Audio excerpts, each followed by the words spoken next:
For centuries, we've believed that being a success, being a champion, is about talent and about genetics. I became British table tennis #1 for the first time in January 1995, and that was a big shock for the sporting community in the UK. I was still very young, and not many people expected me to get to the top that soon. So I was suddenly on the receiving end of these huge eulogies about a very specific genetic inheritance, about having oodles of talent.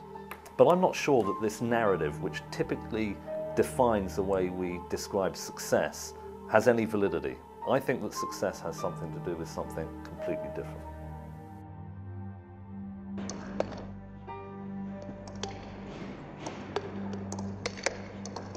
I grew up on Silverdale Road in suburban Reading, a pretty nondescript street, except for one thing. It had tons of great table tennis players.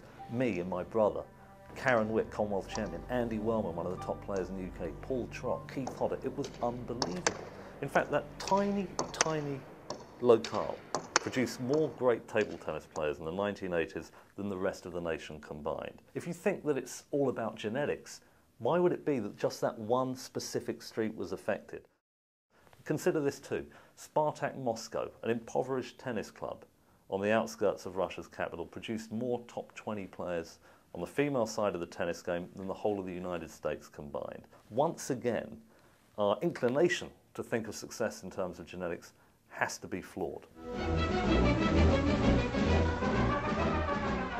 When you dig down into the lives of all great performers, whether it's David Beckham in football, Serena Williams, Roger Federer, myself in table tennis, or Picasso in the arts, what we have all had, the thing we have shared, is very specific, often unique opportunities to clock up lots of practice. In my case, that was brought about because Pete Charter's coach on Silverdale Road, he was the best table tennis coach in the country.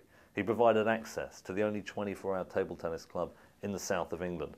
Now you're going to say that you need both opportunity on the one hand and talent on the other, but that is not what the science is saying. The reason I say that genes are not that important is because over time, through practice, we utterly transform the people we are.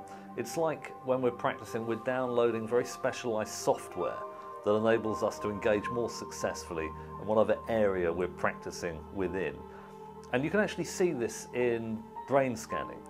Certain areas of the brain get bigger. We develop new neural connections. Myelin, an insulating material, makes the signals traveling through the brain that much faster. And ultimately, when you look at the science rather than our own implicit biases, you arrive at the conclusion that champions are not born, they're made.